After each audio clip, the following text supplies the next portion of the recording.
আমরা বর্তমান সময়ে গুগল প্লে স্টোর থেকে অনেক অ্যাপ্লিকেশন ডাউনলোড করি, কিন্তু কিছু কিছু অ্যাপ আমাদের প্রয়োজন না হলে ওই অ্যাপগুলো কিন্তু ডিলিট করে দেই।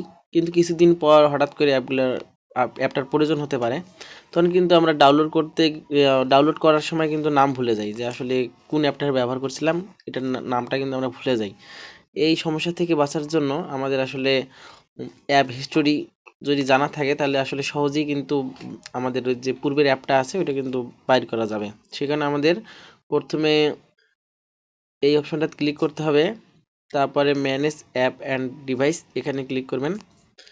করার পর ওভারভিউ এবং ম্যানেজ, আবার এই ম্যানেজে ক্লিক করবেন।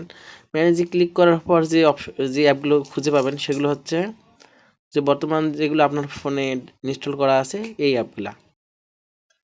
যেহেতু আমাদের পূর্বের অ্যাপটা খুঁজে নিতে হবে, সেই কারণে আমাদের দিস ডিভাইস নামে অপশনটা ক্লিক করতে হবে। করার পর নট ইনস্টল এখানে ক্লিক করলে আপনি আসলে খুঁজে পাবেন যে আসলে কোন কোন অ্যাপগুলা আপনি অলরেডি এই জিমেলের মাধ্যমে ব্যবহার করছেন। তখন আপনি আপনার প্রয়োজন অনুযায়ী যে আপনার দরকার সেটা আপনি ইনস্টল করবেন। অবশ্যই যে জিমেল দিয়ে আপনি অ্যাকাউন্টটা খুলেছেন ওই ওই জিমেলেই থাকতে হবে।